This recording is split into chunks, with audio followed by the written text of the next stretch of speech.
This video, we're going to talk about whether Daeron II was legitimate and the actual son of Aegon IV, also known as Aegon the Unworthy. First, I want to say that I believe Daeron II is legitimate and the actual son of Aegon IV. However, since his legitimacy caused quite a bit of problems for the realm, I thought I'd talk about both sides. So a recap.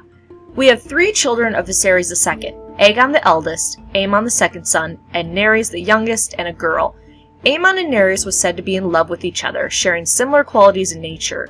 Aegon didn't really like his sister Nerys, and to be honest, really didn't like his brother Aemon either, as she was delicate, polite, pious, self-controlled, and basically everything he wasn't.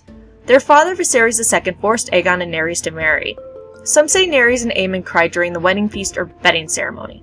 Yet others say that Aegon and Aemon quarreled during the wedding feast and then Nerys cried during the bedding. Aegon would continue to treat her poorly and basically said he never loved her and whored around. So why should we think Daeron isn't legitimate? Aegon IV often questioned whether Daeron was his actual son or the result of Nerys having an affair with someone else, most likely Aemon the Dragon Knight, her brother.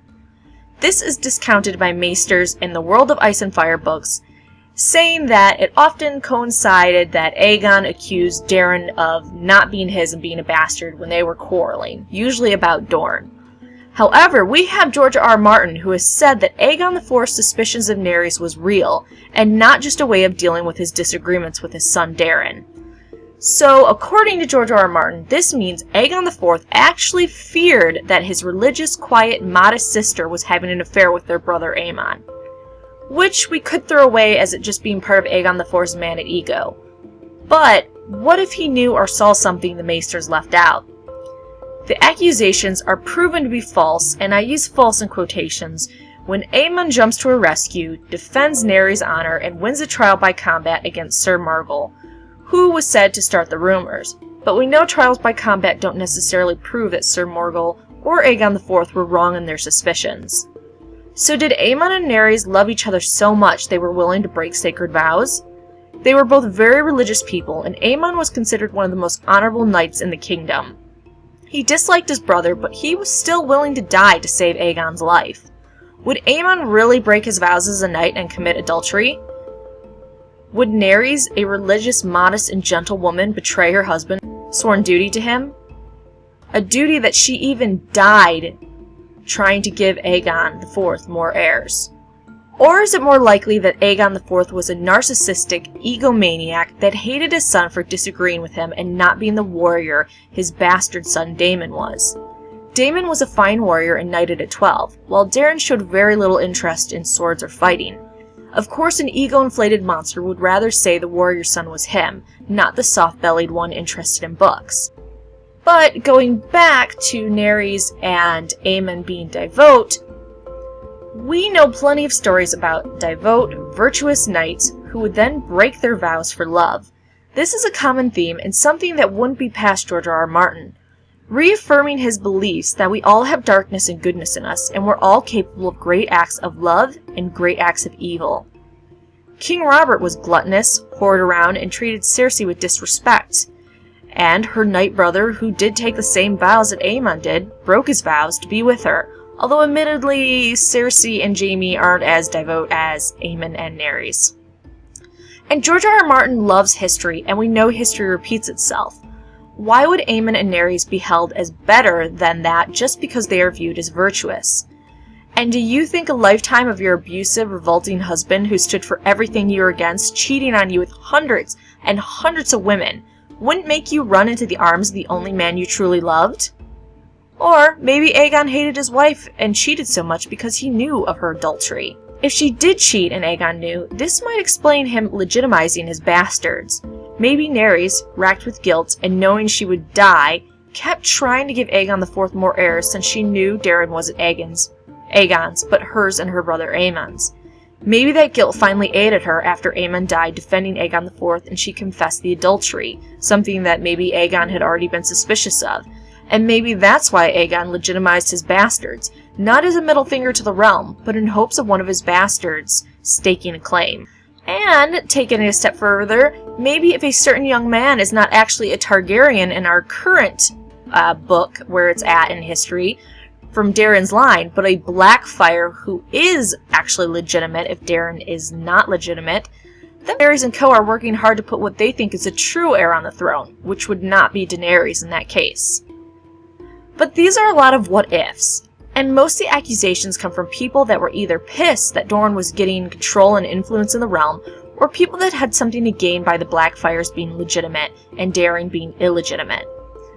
However, there is a third type of people that really thought Daemon should rule.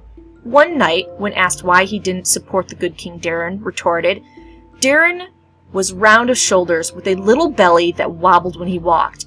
Daemon stood straight and proud, and his stomach was flat and hard as an oaken shield, and he could fight.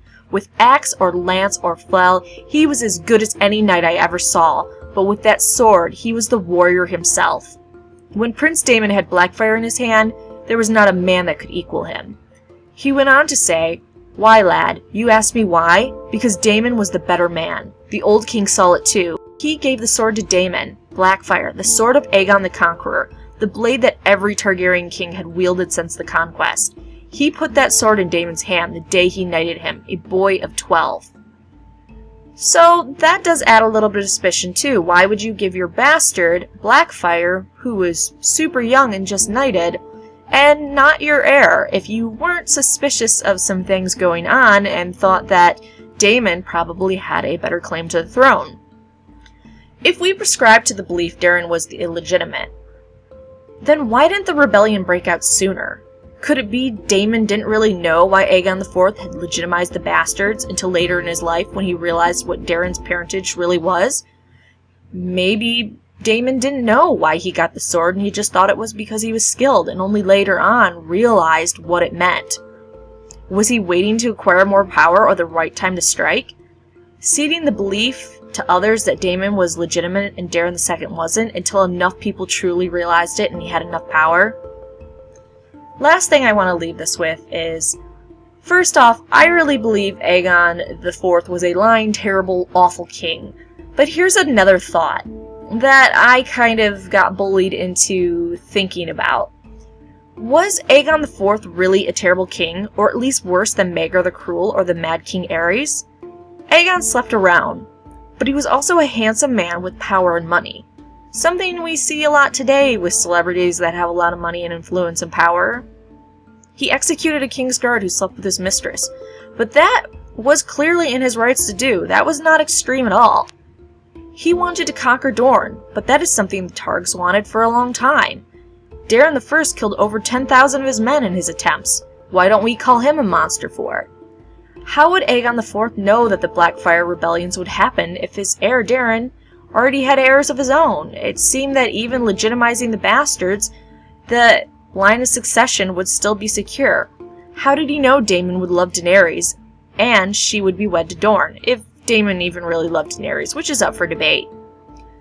Did George R. R. Martin saying he was one of the worst Targaryen kings just mean that is what the people in his world think? Of course, history will remember the king that led to the questioning of Daeron II's legitimacy and caused issues in the realm as a monster. What is a better way to prove you are right than to have Daeron II and his descendants write how awful Aegon IV was? Remember, history is written by the victors, who can twist things as much as they want to make themselves seem better. If you don't believe that, travel to different states and listen in on history lessons about the Civil War. You'll find the stories change quite a bit depending on the location it's being told in. In conclusion, if Daeron was or wasn't legitimate basically goes down to what you believe. Do you think Aemon and Nerys cheated? Do you think Aegon IV legitimized his bastards because he knew this, or because he was rotten to the core? Did Aemon being so loved and an incredible knight loved by the entire realm make Aegon want to discredit him somehow? Did Daemon simply want power, not truly believing he was the legitimate one? So, until good old Bloodraven spills, if he ever does, about the Blackfyre rebellions, we won't know for sure. George R. R. Martin has mentioned repeatedly Aegon IV was the worst king ever. So, it's probably that Aegon IV was just a lusty, ego-crazy dude that fabricated it all. Or maybe not. Make sure you write your thoughts below whether you think Daeron II is actually legitimate, and make sure you like and subscribe for new Game of Thrones videos every Sunday, and hopefully very soon Wednesday as well.